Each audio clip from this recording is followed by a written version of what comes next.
I've always been an interested reader. Ever since I can remember, books. My mom read to me when I was little, and then when I started reading, I just kept going. I kept reading. At one point, I think I was around 10, I read The Adventures of Tom Sawyer. And I read about the author, and I'm like, hey, that guy is from Missouri.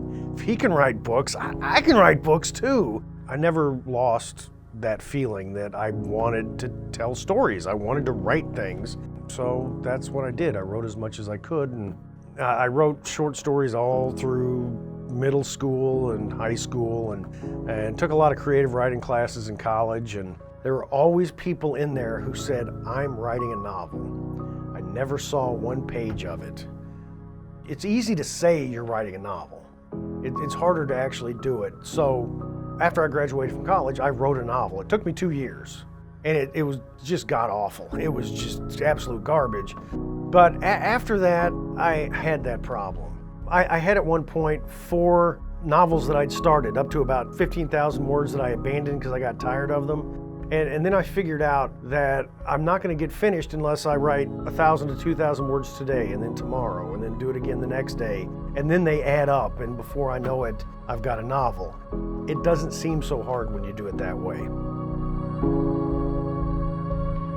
Something that I discovered on my own is that if I put myself at the same desk, in the same place, with the same computer, with music playing, at the same time of day, with the same drink, with the same snack, and I did that every single day for long enough to where now when I sit down at that time, with that lighting, at that computer, at that desk, my mind knows it's time to go.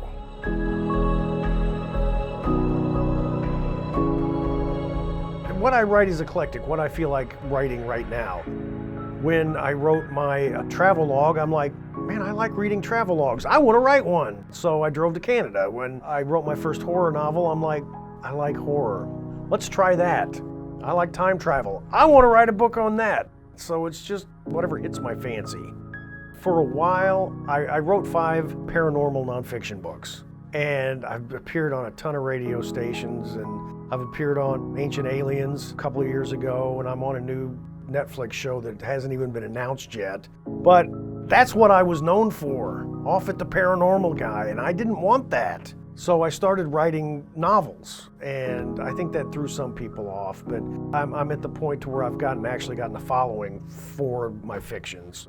I've seen just randomly people I don't know will pop up on social media that, oh, you got to read this book by Jason Offutt. He's one of my favorite authors. And I'm like, yeah, that's pretty cool. It feels great because the reason I wanted to start writing when I was young was just to tell stories. If somebody will tell me, and I've had people tell me this before, that they were up all night because they couldn't put my book down, that means they were enjoying what I did. I made somebody happy. And that is a great feeling. That's why I do this.